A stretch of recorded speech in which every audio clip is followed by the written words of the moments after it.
Bonjour et bienvenue sur la Maïeutique. Nous revoilà donc avec Maxime Maury, notre ancien directeur régional de la Banque de France. Donc bonjour Maxime. Bon, mon cher Joris et chers auditeurs de la Maïeutique, nous nous retrouvons avec plaisir, mais dans un contexte dramatique. Regardez le titre des Échos d'hier, « Une France sans budget », point d'interrogation. L'élection de Trump aux États-Unis, dans les proportions de 4 millions de votes de plus que la concurrente, c'est aussi, à bien des égards, un événement dramatique. Alors, je vais essayer d'expliquer pourquoi. Je vous propose de suivre un plan. On va commencer par les États-Unis. Quelles sont les conséquences de l'élection de Trump? Et puis, quelle est la situation de M. Barnier en France et qu'est-ce qui va se passer?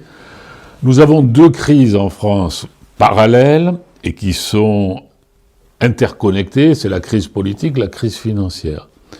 Là, la crise politique est en train de s'accélérer, avec le risque que le gouvernement Barnier soit renversé. La crise financière est juste derrière. Et nous allons développer ça. Je vous laisserai me relancer. Et puis, nous essaierons de conclure, parce que le rôle d'un sage, ou le rôle des sages que nous voulons être, c'est de prévoir l'avenir pour aider nos auditeurs à se protéger. Donc on essaiera de faire une conclusion, et la conclusion, c'est la même que ces derniers mois, protégez votre épargne, parce qu'il y a un moment où ça va péter et où vous serez impacté. Alors on essaiera peut-être de conclure sur ce sujet. D'autant que cela se précise, plus on se rapproche du mur et plus on le voit arriver vite. D'autant que ça se précise, oui. Vous savez que lundi, Standard & Poor's va revoir la note de la France. Vous savez que Fitch l'a mise déjà en perspective négative, Moody's aussi. On est certain que Standard & Poor's fera la même chose. Donc ils y vont très doucement, mais dans un an ou plus tard, nous serons cotés simple A. Donc parlons maintenant des États-Unis, parce que la politique intérieure des États-Unis aura forcément des répercussions sur l'Europe. Pour revenir à ce que vous disiez, et l'élection de Donald Trump. Je dois vous avouer que je suis partagé, parce que je regarde beaucoup d'économistes de renom, et je n'arrive pas à me forger une opinion tranchée. Il y a autant de partisans avec des arguments solides que des opposants convaincants. Finalement, je pense que seul le temps nous dira quel président était le bon choix. En tout cas, ce qui est indéniable, c'est que sous la présidence Biden, nous avons eu des événements marquants, comme la guerre en Ukraine, la coupure du gazoduc Nord Stream et l'essor du wokisme. Cependant, quel que soit le camp qui est au pouvoir, les États-Unis nous ont toujours montré qu'ils fonctionnaient dans leurs propres intérêts. Alors, moi, je ne veux pas rentrer dans les commentaires du Café du Commerce. Personnellement, vous le savez, j'ai une opinion très négative sur Trump. Je voudrais m'en tenir à ce qui est documenté et à peu près certain. Bon, et d'ailleurs, ma chronique pour le CEPS du mois de décembre s'intitulera « Trump, quelles conséquences pour nous ?» Alors, la première conséquence, c'est qu'on a modélisé que Trump allait émettre 5 milliards de tonnes de carbone, puisque Trump est non pas un climato-sceptique, mais un climato-négationniste. Il a dit en 2021, il a parlé du canular du réchauffement climatique. Bon, donc, derrière Trump, il y a tous les lobbies du carbone. Il l'a dit d'ailleurs très clairement, forêt, forêt, forêt. Drill, baby, drill. Voilà, il l'a dit en anglais, évidemment. Donc, il va forer.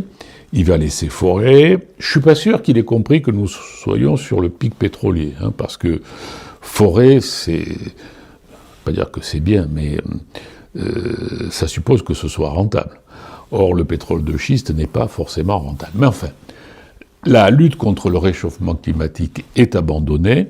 Il ne pourra pas défaire tout ce qu'a fait Biden sur l'Inflation Reduction Act, parce que les intérêts économiques américains sont aussi impliqué dans la transition climatique et énergétique, mais il va lâcher complètement la bride et la planète va se réchauffer. Je suis désolé de dire ça, mais si les États-Unis abandonnent la lutte contre le réchauffement climatique, les autres ne vont pas accélérer. Je pense à la Chine et à l'Inde. Et on est dans une situation où, vous l'avez suggéré il y a un instant, l'Europe est la seule à approcher des objectifs de limitation des émissions de carbone. L'objectif planétaire, c'était moins 50% en 2030, l'Europe sera à moins 40%, le monde sera à plus 10 à peu près, donc entre plus 10 et moins 50, vous voyez, et les États-Unis, eux, étaient sur le point de stabiliser, mais ils vont reprendre probablement la hausse des émissions. Donc vous voyez, la planète va se réchauffer. L'Institut Copernicus européen nous dit que nous allons déjà atteindre le fameux 1,5 degré que nous devions ne jamais atteindre cette année. Et je vous rappelais tout à l'heure en privé que quand les Nations Unies ont fixé 1,5, pourquoi 1,5 et pas 2 ? Parce qu'au-dessus d'1,5, et nous y arrivons, il y a 2 milliards d'hommes qui meurent de soif. Et donc, on est certain aujourd'hui que la population mondiale va se réduire rapidement à partir de 2030, 2040, 2050. Voilà. Bon, ça c'est une première conséquence de Trump. J'avoue être méfiant face à ce genre de projection annonçant 2 milliards de morts à cause du réchauffement climatique. Ce n'est pas une question d'être contre les mesures pour lutter contre le réchauffement climatique ou de le remettre en question. Mais je me souviens très bien, lorsque j'étais adolescent, avoir été profondément marqué, voire traumatisé, par l'affaire du trou dans la couche d'ozone. À l'époque, ça avait quand même suscité une peur généralisée, au point même d'imprégner la science-fiction. Et je me rappelle en particulier d'un film avec Christophe Lambert, c'était Highlander je crois, où ils avaient imaginé un futur avec un champ magnétique qui protégeait la Terre du trou dans la couche d'ozone. Ce que je veux souligner, c'est de ne pas trop prendre à la légère la violence de ces chiffres annonçant des catastrophes apocalyptiques, qui peuvent véritablement traumatiser les esprits des plus jeunes. Quoi qu'il en soit, il est vrai qu'il y a une réduction de la population mondiale qui est en cours. Et cela est principalement dû à une baisse de la natalité. Par exemple, la Chine affiche une croissance démographique nulle malgré l'arrêt de sa politique de l'enfant unique. Et certaines projections des Nations Unies estiment que la population mondiale pourrait être divisée par 2 d'ici 2100. Et je rappelle que les enfants qui naissent aujourd'hui connaîtront 2100. Alors, pour mettre cela en perspective, une simple décroissance de 1% par an, c'est le scénario qui semble plausible, sur 75 ans permet de diviser la population mondiale par 2, sans passer par une catastrophe ou une guerre atomique, simplement 1% de décroissance par an. La deuxième conséquence, où tous les économistes sont unanimes, à partir du moment où Trump va faire 60% de droits de douane sur les produits chinois et 10% sur les produits européens, eh bien, l'inflation va repartir à la hausse aux États-Unis. Dans le fond, là, nous avons une tendance fondamentale qui est accentuée par Trump. Mais elle est déjà enclenchée. La mondialisation est terminée. Et quand je dis la mondialisation est terminée, c'est que depuis 5-10 ans, quand vous regardez la croissance du commerce mondial, le commerce mondial croît beaucoup plus lentement désormais que la production. Donc, l'aspect mondialisation est désenclenché, et il est désenclenché en raison de la hausse du prix de l'énergie. Trump va accentuer, parce que le rêve de Trump, son slogan, c'est « Make America Great Again », c'est d'échapper au déclin des États-Unis. Déclin qui est déjà manifeste vis-à-vis de la Chine et de l'Inde. Et donc les droits de douane vont faire augmenter les prix aux États-Unis. Et d'ailleurs, ce qui est extraordinaire, c'est que Biden, qui a été vaincu par l'inflation, Trump sera lui-même vaincu par l'inflation qu'il va provoquer. Mais enfin, il va falloir passer quand même 4 ans avec lui. Le deuxième aspect inflationniste, c'est que son obsession de chasser les immigrés, alors que les États-Unis sont au plein emploi actuellement, va se traduire par des tensions sur le marché du travail et donc des augmentations de salaire sur le marché du travail. Donc vous aurez à la fois des prix qui vont augmenter à cause des droits de douane, et rappelez-vous, 10% vis-à-vis de l'Europe, 60% vis-à-vis de la Chine, et en même temps des salaires qui vont galoper en raison de la chasse aux immigrés et donc une main-d'œuvre moins abondante. Et donc vous aurez une inflation. Et je dirais que le principal ennemi de Trump, c'est Trump lui-même. Parce que Trump, avec sa mégalomanie, va aggraver cette tendance, puisqu'il s'amuse déjà, c'est un jeu pour lui, à insulter le président de la Réserve fédérale, Jay Powell. La Réserve fédérale, c'est une grande institution américaine, c'est la banque centrale, elle est protégée par la Constitution, elle doit protéger la monnaie, elle doit garantir la stabilité des prix. Alors il dit que c'est un petit fonctionnaire qui est trop payé, et que lui, Trump, va lui dire ce qu'il doit faire. Alors, si vous êtes le marché financier américain, et même si vous aimez Trump, vous vous dites, ouh là là, ben alors finalement, s'il insulte le président de la Réserve fédérale, ça veut dire que les taux d'intérêt vont augmenter, parce que ça veut dire que l'inflation ne sera pas vraiment maîtrisée. Et alors moi j'aime bien Trump, mais j'ai des obligations, je vais les vendre. Je vais les vendre parce que je vois que les taux d'intérêt vont augmenter. Et s'il vend les obligations, qu'est-ce qui va se passer? Le prix des obligations, les obligations vont baisser, si elles sont plus vendues qu'achetées, et les taux d'intérêt vont effectivement augmenter. C'est ce qu'on appelle les anticipations autoréalisatrices. Je pense que l'inflation va monter. La preuve, c'est que le président lui-même ne respecte pas la Banque centrale, alors qu'elle est protégée par la Constitution. Donc je prévois l'inflation. Si l'inflation augmente, je prévois que les taux longs, 10 ans, vont augmenter. Et donc, en prévision de cette augmentation, je prévois que mes titres vont baisser, et comme ils vont baisser, je les vends, et ils baissent, et donc les taux d'intérêt augmentent. Anticipation autoréalisatrice. Alors, je regardais ce matin l'écart entre les taux longs américains et les taux longs européens. L'écart est déjà considérable. Les taux ont augmenté aux États-Unis à long terme, après l'élection de Trump. Il faut bien distinguer le court terme, qui dépend directement de la Banque centrale, et le long terme, qui, lui, dépend de l'opinion des marchés. Les taux longs ont augmenté à la suite de l'élection de Trump, parce que les marchés, très rapidement, ont intégré, pro-Trump ou anti-Trump, ces prévisions des économistes, une inflation à la hausse, des taux d'intérêt à la hausse. Ce matin, à long terme, l'écart avec l'Europe était de 210 points de base, c'est-à-dire 2,10. Et à court terme, 2 ans, 230 points de base. C'est des écarts considérables. Et la conséquence, c'est que l'euro se déprécie fortement. Ce matin, on était à 1,04. Hein. Moi, j'ai connu l'euro à 1,60 $ pour 1 euro. Au début de l'euro, je l'ai aussi connu à 0,87. Hein. Mais là, on se rapproche de la parité, et donc c'est une dépréciation assez sévère. Parce que là, comment ? Ça peut booster nos exportations. Mais bon, la balance ne sera peut-être pas pour autant positive. Oui, mais ça va aussi raviver l'inflation dans la zone euro.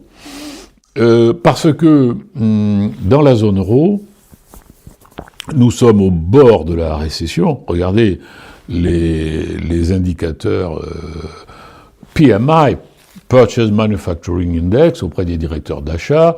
La France et l'Allemagne sont nettement au-dessous du seuil de croissance, hein, autour de 47-48. Alors que les États-Unis sont en croissance. Donc, États-Unis en croissance, Europe proche de la récession, États-Unis avec des taux d'intérêt très nettement supérieurs à ceux de l'Europe, vous avez les ingrédients qui sont réunis pour une dépréciation durable de l'euro. Et donc, moi j'en déduis que les taux d'intérêt court terme vont baisser un peu parce que la Banque centrale européenne va les faire baisser un peu, mais les taux d'intérêt long terme ne vont pas forcément baisser. Ils vont même peut-être augmenter. Et puis dans le cas de la France, nous allons en parler dans un instant, il y a le doute sur la soutenabilité de la dette française qui est de nature à créer des primes de risque qui sont déjà enclenchés fortement depuis la dissolution aventureuse de M. Macron, puisqu'en fait, aujourd'hui, et même depuis plusieurs mois, nous empruntons à des conditions plus difficiles que celles de l'Espagne et du Portugal, et même plus difficiles que celles de la Grèce à court terme. Donc, conséquences sur le prix de l'immobilier.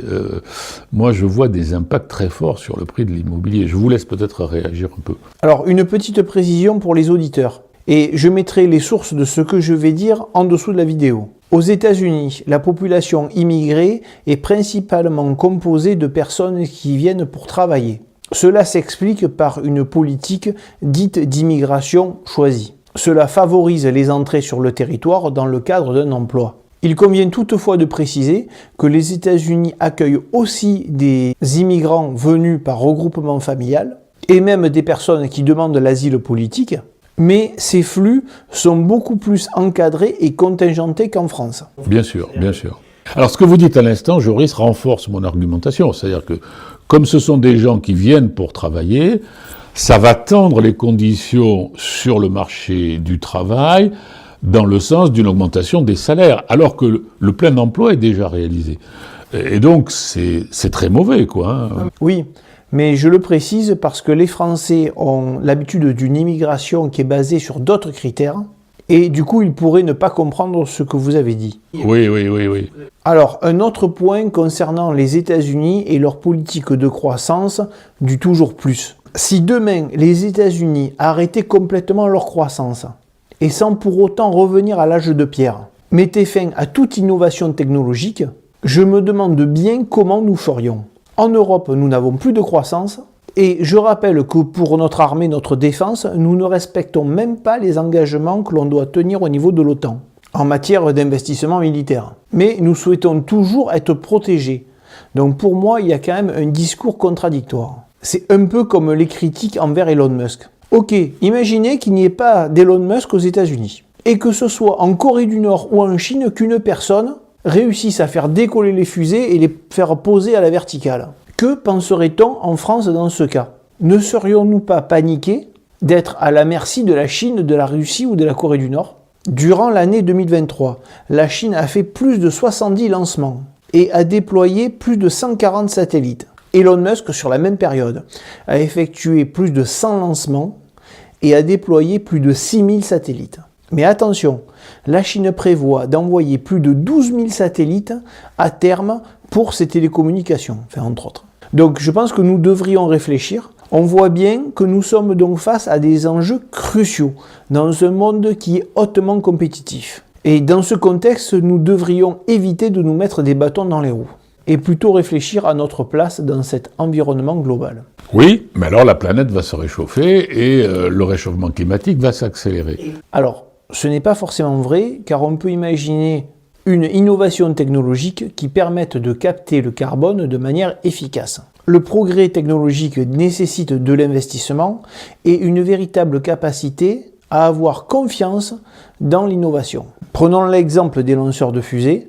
Pendant longtemps, tout le monde pensait qu'il était impossible de les récupérer. Et aujourd'hui, grâce à l'innovation, cela est devenu une réalité. Mais pour que cela soit possible, il faut éviter de brider les personnes qui innovent. Je tiens à préciser une chose, c'est que le progrès scientifique est inéluctable. Si les Occidentaux s'empêchent d'innover, ça sera la Chine, la Russie ou l'Inde qui le feront. Pour préciser, quand je dis que le progrès scientifique est inéluctable, c'est que si vous prenez par exemple un Van Gogh, s'il n'avait pas existé, il n'y aurait personne qui aurait fait ses tableaux. Alors que si on prend un exemple scientifique sur la relativité ou les découvertes dans le nucléaire, si ça n'avait pas été Einstein qui les aurait fait, ça aurait été un autre mathématicien ou physicien. Oui, mais enfin, c'est pas ce que je dis. Moi, ce que je dis, c'est que Trump est climato-négationniste. Il l'a prouvé d'ailleurs, puisqu'en 2016, c'est lui qui a fait chuter les accords de Paris en sortant son pays et en entraînant la débandade générale, sauf en Europe, où l'Europe a continué. Mais si vous voulez me dire que l'Europe est le maillon faible, oui, l'Europe aujourd'hui est le maillon faible, puisque l'Europe n'est pas dynamique, elle n'a pas de croissance, elle décroche complètement sur le plan technologique et de l'investissement et de la productivité vis-à-vis des États-Unis, et elle s'applique à respecter des normes qui sont nécessaires, mais que les autres ne respectent pas. J'ai assisté l'autre soir à une conférence de M. Alain Juillet, ancien responsable du renseignement des services secrets français. Il nous a dit, c'est la même idée que celle de Mario Draghi, lente agonie de l'Europe. Voilà. Et dans cette Europe, la France est le maillon faible, désormais. Voilà, donc, alors, l'idée c'est que les taux d'intérêt risquent d'augmenter, ou du moins la baisse de court terme risque de ne pas se traduire par une baisse à long terme. Petite parenthèse, nous avons actuellement une baisse, nous avons une baisse tendancielle du prix de l'immobilier avec une stabilisation. À mon avis, et c'est le même avis que Marc Toiti, la stabilisation ne durera pas. L'augmentation des taux d'intérêt à long terme aux États-Unis aura forcément une répercussion sur les taux long terme en France, et c'est dans un contexte où le marché de l'immobilier est toujours absent. Quand je dis qu'il est absent, c'est que sur un an, l'ancien a diminué, les transactions ont diminué de 40%, et sur le neuf de 1/3. Ça veut dire que le marché n'est pas ajusté. Il n'y a que deux manières d'ajuster le marché, soit faire baisser les taux d'intérêt, pour permettre aux primo-accédants de devenir des secundo-accédants, alors qu'actuellement ils ne le peuvent pas, puisqu'ils ne peuvent pas porter leurs prêts qu'ils ont contractés à 1,5 ou 2% sur un nouvel achat. Et l'autre moyen, c'est de baisser les prix pour pouvoir ajuster le marché. Et donc, si les taux ne baissent pas, ce sont les prix qui baisseront. C'est ça la conclusion. Alors, il y a une limite quand même, c'est que depuis 5 ans, les investissements en immobilier ont constamment baissé. Donc, la limite, c'est la pénurie. C'est la pénurie de logements qui fait qu'à un moment donné, ça repartira à la hausse. Mais là, nous sommes dans une pause de la baisse qui est précaire. Le marché paraît stabilisé à Paris, sauf que le marché a disparu. Et donc, s'il a disparu, c'est qu'il n'est pas stabilisé. Ok, merci Maxime pour cet échange et cet éclaircissement sur la situation aux États-Unis. Cela va nous amener tout naturellement à la situation en Europe et en particulier en France, que nous allons voir dans la prochaine vidéo. Bien, merci et au revoir.